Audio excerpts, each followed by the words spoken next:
जम्मू काश्मीरमध्ये सध्या जबरदस्त पाऊस कोसळतो आहे आणि अशातच राजौरीमध्ये ज्या पद्धतीने पाऊस कोसळलेला आहे त्यामध्ये मोठं नुकसान झालेलं आहे।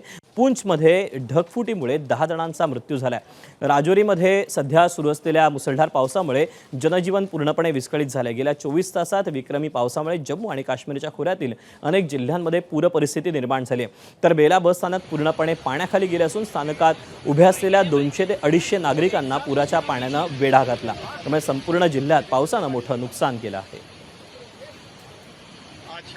ये देख सकते हैं आप गाड़ियों की हालत, ये देख सकते हैं गाड़ियों की हालत। जम्मू काश्मीरमध्ये सध्या मुसळधार पाऊस सुरू आहे। मुसळधार पावसामुळे राजौरीमध्ये पूरसदृश्य परिस्थिती निर्माण झाली। यावेळी पुराच्या वेढ्यात काही लोक अडकल्याचंही पाहायला मिळालं। यावेळी पुराच्या पाण्यातून जवानांनी 11 जणांची सुखरूप सुटका केली। जीवाची बाजी लावत पुरात अडकलेल्यांची सुखरूप सुटका करण्यात आली।